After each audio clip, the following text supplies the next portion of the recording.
په مزغو ډاله لمر مخو مزې وکړې ژوند مې ښه د زړه په غوښو مزې وکړې اوس یوه وړې وخرڅوي یار زما د لاس په نښو مزې وکړې ډېر بد شی دی خو په ښه ځای کې دیره دی په مړۍ باندې د زخو مزې وکړې د ازل جی افیشل چینل مینوالو لیدونکو نن راسره په دغه ادبي هنري خپرونه کې یو ځل بیا ازل جی میلمه دی له ازل جی به پوښتنې او ښایسته بنډار ورسره لرو ازل جی په خپرونه کې ښه راغلاست هرکلی درته وایم ډېره مننه اکمل صاحب چې زما د چینل هوسټینګ کې زما نه البته زمونږ د نه وروسته چې دی بس فضل هادي اکمل زما ملګری دی خپله ښه ژورنالست هم دی ښه ایډیټر هم دی ښه کیمرامین هم دی ښه ډایرکټر هم دی په حساب باندې دا به د نه وروسته ما سره وي او چینل به دواړه مخ ته وړو ستاسې په همکارۍ او ستاسې په ډاډ به چې دی سټارټ اخلو دا به لومړی خپرونه شي ډېر رسمي پکې نه غږېږم ځکه چینل مې خپل سیستم وکړی دی نو داسې به وکړو چې دا به اوله خپرونه کړو ستاسې رایه به واخلو که چېرته تاسې سپورټ کوئ نو بیا چې دی خپرونې ته ادامه ورکوو بیا نور لوبغاړي کرکټران سندرغاړي خو نسته نعتخوانان او ورسره چې دی کرکټران هم یو ځل ویلې که نه فټبالران مړه هر بخش کې به چې دی خلک رالو یار خبرې ګډې وډې شوې دا به راخلو بیا به چې دی بنډارونه ورسره کوو کله زه په چکر تلمه څه به شعر و شاعري کوو یوازې شعر و شاعري به هم نه کوو بیا چې دی سړی خفه کېږي او خفګان ډېر ښه نه دی کله کله به ګپ شپ هم پکې لګو دغسې خپرونه به را جوړو او باقي ته وغږېږه بس ازل جی ملګري خو پوه شول چې بس یوټیوب چینل د همدغه یوټیوب چینل د نور څه یوټیوب چینلونه چې دي د ازل جی په نوم نور ټول هغه فیک دي د ازل جی رسمي پاڼه همدغه پاڼه ده او دا در سره سبسکرایب او هغه د بیل بټن ووهئ خبره هغه د بیل بټن ووهئ هغه ضرور ده نو غزل جی بس څه شعرونه اورو بیا به پوښتنې ته راځو غزل داسې بیا بیا دې وکړه بیا بیا نه وه پکار بیا بیا دې وکړه بیا بیا نه وه پکار چا پورې دومره خندا نه وه پکار بیا بیا دې وکړه بیا بیا نه وه پکار چا پورې دومره خندا نه وه پکار چې یو نفر مې پکې نه رسېدو خدای زما د دنیا نه وه پکار چې یو نفر مې پکې نه رسېدو خدای زما د دنیا نه وه پکار له ځینو سپي جوړ دی وسله ښه شی دی اوس مې پکار د پخوا نه وه پکار یو ځل بیا ووایه له ځینو سپي جوړ دی وسله ښه شی دی اوس مې پکار د پخوا نه وه پکار ښه چې نو چې خوښه مې وه بل ته یې ورکړه نو دا نه وه پکار بیا یې ووایه ښه نو چې خوښه مې وه بل ته یې ورکړه نو دا نه وه پکار موږ ورته هسې شاعریانې وکړې د ښکلو دومره پروا نه وه پکار موږ ورته هسې شاعریانې وکړې د ښکلو دومره پروا نه وه پکار هغې را ټیټې کړې ما واخیستلې ګناه پکار وه او ګناه نه وه پکار بیا یې ووایه هغې شوخي د پکې یو نیم شعر چې دی شوخ هم خوند کوي که نه دا دارې برخې مینوال به ځان سره ساتي اگر چې مطلب به کېدای شي زه داسې نه اوسم خو هغه برخې ته پکار کوو غوښتنه ده لوچکان ډېر دي هغې را ټیټې کړې ما واخیستلې ګناه پکار وه ګناه نه وه پکار هغه د بل شو ته د بلې نه شوې ازله دومره وفا نه وه پکار بیا بیا دې وکړه بیا بیا نه وه پکار چا پورې دومره خندا نه وه پکار بل ته یې ورکړه نو دا نه وه پکار بل کلام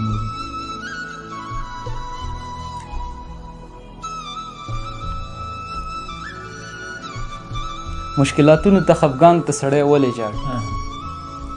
مشکلاتونو ته خفګان ته سړی ولې ژاړي خدای ته دې وژاړي انسان ته سړی ولې ژاړي مشکلاتونو ته خفګان ته سړی ولې ژاړي خدای ته دې وژاړي انسان ته سړی ولې ژاړي په دغه وخت کې نو پښتو سړي کې ولې نه وي غرور یې چېرته ځي جانان ته سړی ولې ژاړي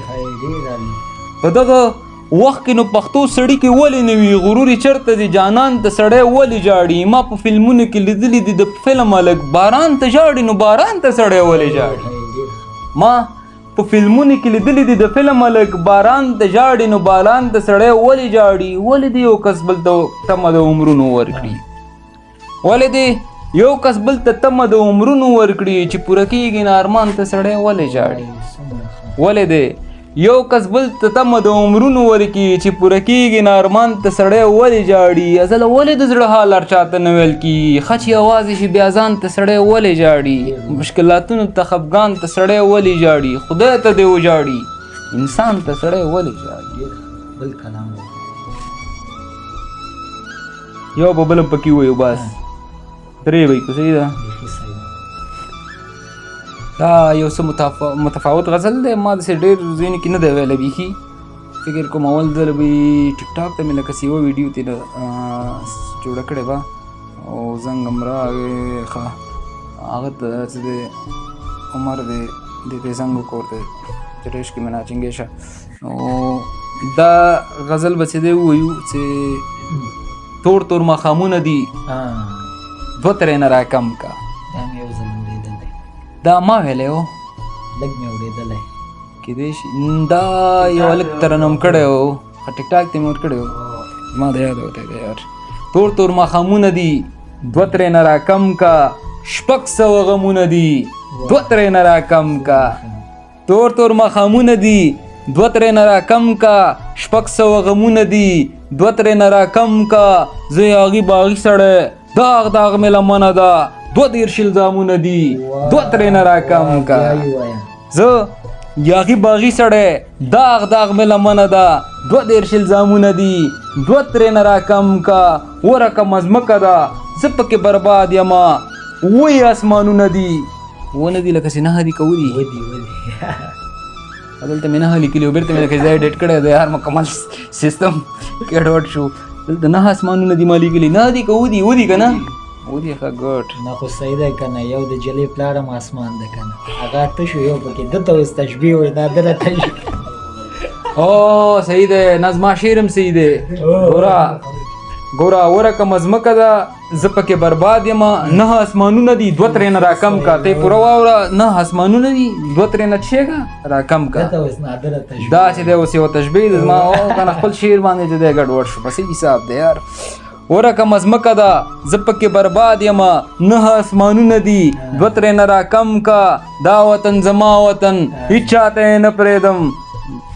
او آخر کې به وایي چې ورکه د ډاکټر شي ورک شه مطلبي یاران ورکه د ډاکټر شي ورک شه مطلبي یاران مړه مې ارمانونه دي دوه ترې نه راکم کا تور تور ماښامونه دي دوه ترې نه راکم کا شپږ سوه غمونه دي دوه ترې نه راکم کا ډېر ښایسته ازل چې پوښتنو ته راځو د مینې او ملګرتیا ترمنځ اړیکه کې کوم یو غوره بولي مینه ملګرتیا وایي خو هر وخت کېږي یار مینه چې دی بهتره ده په ټولو اړیکو کې چې دی مینه بهتره ده هغه که مور سره وي که بل چا سره وي خو مینه هغه د زړه خبرې ملګرتیا کې هم څه دی مینه شامله ده مینه په هر بخش کې د ژوند شامله ده خو چې موږ او تاسې مطلب یوازې هغه سیستم ته مینه وایو که نه موږ په دې فکر یو خو نور دا ژوند داسې نه دی هر چا سره مینه کېږي هر څه سره کېږي حتی دغه دیوال سره هم چې دی مینه کېږي حمید بابا وایي په ژوند کې د سړی نشته چې مین نه وي که نه من یو چیز سره به مینه لري لکه مور شو وطن شو هره برخه کې یعنې مین وي ازل یو انسان په دوم ځل مینه کولی شي که نه انسان چې دی حسن پرست دی که هر څومره مطلب یو انسان هغسې چې یار زه وایي چې زه دویم ځل مینه نشم کولی هر څومره ځان چې دی مطلب هغه ټیټ عاشق کړي خو په زړه باور نه دی په کار خو اوله مینه چې دی نه هېرېږي امکان نه لري چې هغه هېره شي هغه درد چې دی هغه نه هېرېدونکی دی هغه تلپاتې ډېر ښه ازل چې کار د ډېر خوښېږي که چکر د کار وخت کې مې کار خوښېږي مخکې مې چکرې خوښېده یار اوس د کار وخت کې مطلب چکر داسې خاص خوند نه راکوي کله کله ملګرو سره لاړم سو خو هغه خوند نه کوي بیا چې کله فری سړی یا د جمعې ورځې یا داسې ورځې چې رسمیات نه وي بیا سړی ډېر زیات ریلیکس وي یار چې شاته ورپسې غږ نه وي ټینشن نه وي چې څه وشو څه ونه شو ازل چې دغه مشهورو خلک چې زه ګورم که نه تر ډېره وخته پورې دا خلکو نه ډېر په عذاب وي کله داسې شوي احساس یې کړی چې شهرت د شخصي ژوند محدود کړی تر ډېره پورې محدود کوي بالکل دا منم کله کله د سړي موډ خرابي اکثر به خلک چې دی ګلم کوي اکثر خلک به دا وایي چې تاسې کبرجن یې یا تاسې چې دی غرور کوئ یا داسې نور الفاظ استعمالوي خو دا د انسان طبیعت دی ورځ کې چې دی شپږ طبیعت زما بدلیږي را بدلیږي لکه موسم غوندې چې دی اوړي راوړي نو زما به کله طبیعت خراب وي یو چا ته به وخت نشي ورکولی یو چا ته به ویډیو نشي جوړولی یو چا میسج به نشي ځوابولی نو دا په دې معنا نه ده چې هغه کس بد شو هر انسان چې دی یو مشکلات لري یو هغه لري دا میډیا باندې چې کومه شو شا مطلب د دې ټیک ټاکرانو د دې شاعرانو یا د دې مشهورو کسانو لوبغاړو دا چې دی ریل لایف نه دی دا یو فیک ژوند دی دا دویم ژوند دی هغه اول ریل لایف د ده په اندرون کې دی هغه د ده د وجود په داخل کې دی چې هغه چې دی تر ډېره پورې پټ پاتې کېږي ازل چې د شهرت لپاره کار کوي که د خپل ذوق لپاره ولا شهرت د پارم کار کوم ذوق د پارم کار کوم کله کله ذوق ته شمه چې کله مې هغه شي یو رقم شاعري کوم کله کله شهرت د پاره چې د ټیک ټاک فیسبوک او د مینوالو د پاره د هغوی په ذوق باندې چې دی تر ډېره پوره یې کېږي که درته ووایم چې دغه شوخه شاعري اول نه چې ما سټارټ کړې ده دا چې دی صرف د مینوالو دپاره ما کړې ده یعنی زما هغه ذوق نه دی خو زه چې دی مطلب تر ډېره پورې د دوی په ذهنونو باندې ما دا دنیا لیدل هر رقم خلکو سره ناست یم نو هغه د دوی مایند مې ما چې دی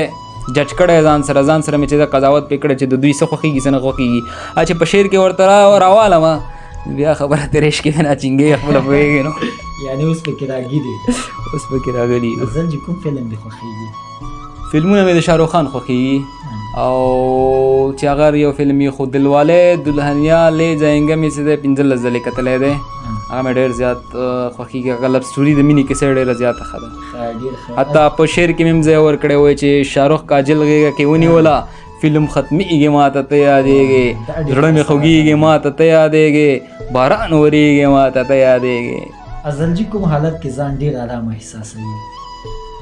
ولا زه په خپل حالت هم کله کله نه پوهېږم مطلب کله کله داسې وي که نه چې په ډک مجلس کې خوشحاله یم کله کله بیا یوازیتوب کې خوشحاله یم کله کله بیا دواړو کې خفه یم کله کله چکر کې مطلب خفه شم هغه ټول چکر هر څه بنډاري څه شم غزل جي د ژوند تر ټولو سخته پرېکړه ده څه ده چې تا نیولې سخته پرېکړه یعنې د دوحۍ کې قرار ولري هغه د یو کس نه شاته کېدل هغه خپل ژوند خوشحالۍ او آرام او سکون ته پرېښوستل غزل جي مینه کې صداقت مهم دی که پیسه دواړه ډېر کم اوس وخت کې خو چې دی پیسه پکې مهمه ده چې رښتیا خبره درته وکړمه صفا خبره درته وکړمه او مخکې چې دی صداقت پکې مهم و اوس چې دی تر ډېره پورې چې دی دوی د مینې نوم ورکوي خو هغه اصلي مینه نه ده چې په پیسو باندې کېږي هغه چې دی بس غزل جي کوم حالت کې ډېر غوسه کېږي ډېر غوسه درځي ولا که چې په خپلې غوسې باندې پوهېږم چې څه خو چې یو څه زما مایند کې که نه زما په ذهن کې یو خبره ده چې دا کار دې داسې وشي او هغه کس چې دی زما په ذهن باندې پوه نه شي او هغه سرچپه رواني بیا هم څه دی ښه ډېر ښه غزل جي څه شعرونه اورو بیا به خپرونه نه وغواړو داسې به وکړو ښه شعرونو کې به اخري هم دغه 3 شعره ورته چې دی هغه کو سیستم کې کو او نور به چې دی دا خپرونه 100 منټه شوه خزا ښه شوله دا به چې دی بس سیټ اپ دا ډېر ښه راځي د اخري خبرې دا کومې چې اوس مونږ وکړې دا هم پکې نه کټ کړو دا هم ور واچو خپرونه دې جوړو لکه ما ته چې ګپ شپ ته ناست یو لکه بیخي هغه اوله خپرونه لکه اول